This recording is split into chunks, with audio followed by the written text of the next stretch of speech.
Your mind has a tendency to move forward of the body, so you're always thinking about where you're going rather than where you are.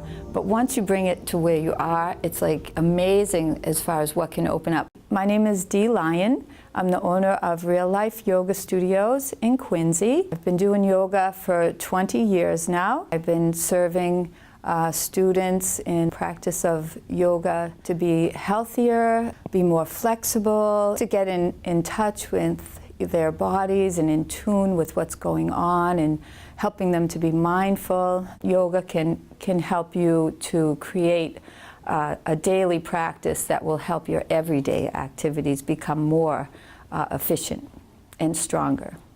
The reason why yoga is for everyone is because the aspect of yoga is the mindfulness and incorporates more or less the breathing techniques. You can take it at your own pace, and you can do yoga anywhere. You don't need any special equipment.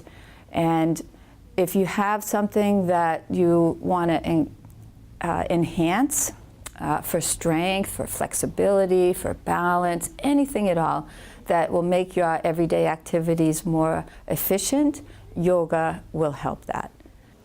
The link between yoga and the breath is that the breath is about being mindful. So of course everybody breathes, but the depth of the breath is restricted when you're stressed. And for the most part, when people are stressed, it's a very shallow breath from nose to chest. So the lower part of the lungs don't get the efficiency that they need. So yoga teaches you how to use your lungs to the fullest capacity and brings you into the mind, because the breath only knows the moment. Becoming into a mindful state is different for everyone. So there are different practices in mindfulness where you can focus just on the breath, or you can focus on one still point. So with the eyes open, you can maybe focus on a single pointed focus of a candle. With the eyes closed, you have a tendency to focus on the single pointed focus of behind the eyelids maybe. On the breath, you can notice how the breath is working into the depth of the belly, up into the lungs, and then again that will help your response be a little bit more calmer, so that you're not thinking about what's going on the outside, but you're thinking about what's going on the inside, and that's the most important thing. I would say just to begin, you know, and not to compare, you know, so just begin where you are and not worrying about where you want to be, you know, or how you should be. Because once you start to move and you can feel the poses themselves, you know, then you kind of figure it out for your own self of what particular aspect of yoga that you want to do. Okay, so we start with our palms up. And we take those nice deep breaths. Inhale from the lower belly up into your heart center. And on your exhale from the heart center, down into the lower belly, we relax. And just noticing here how the breath is taking you into a deeper sense of relaxation, of calmness, of mindfulness. For the breath only knows the moment. And breathing in through the nose, a nice hard breath out through the mouth, and notice how the shoulders relax, the arms relax. There are no strict rules in yoga, always taking care of your body. It's individualized, and it's for everybody. No matter what age or what fitness level, what challenges you have, yoga works for everyone. So again, we take that deep breath in and long exhale. And the reason why they call yoga practice is because we're still practicing on that mindfulness, on that nice stress release, working it through our everyday obligations. If you'd like, you can close your eyes and take a look inside. And then open the eyes, and we'll bring the palms to heart center, to Anjalina Mudra. The language of yoga is Sanskrit. As we take that deep breath, inhale and nice Om out. And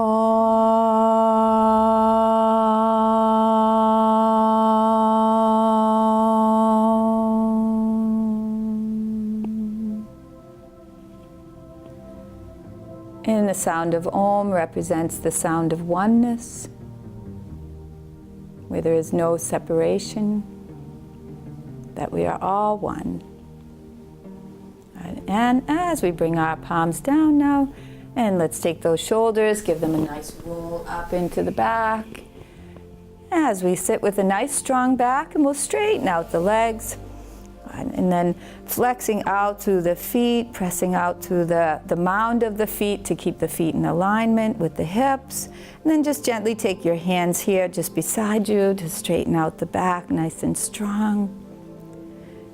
As we again take that breath in, and that when you breathe in, we begin the pose. And then when you exhale, you end the pose.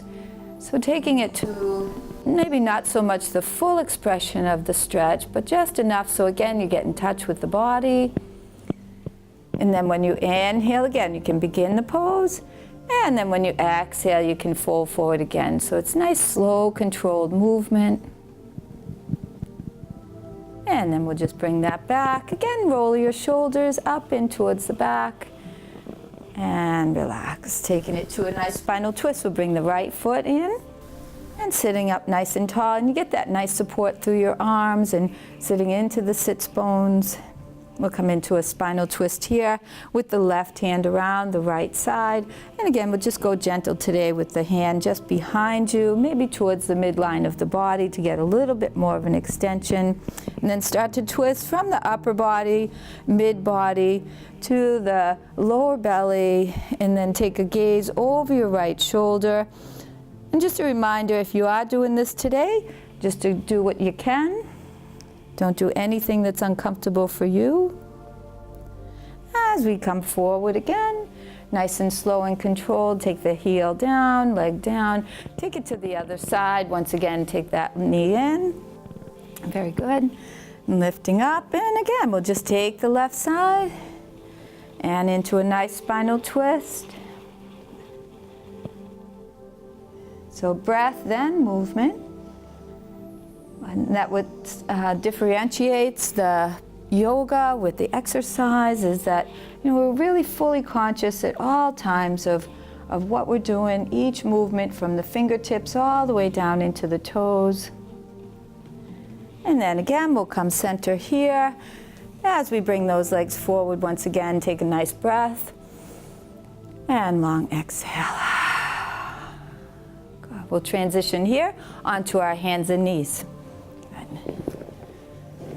So spreading your fingers wide here into a nice tabletop position here. Arms are really strong, the muscles are hugging the bones.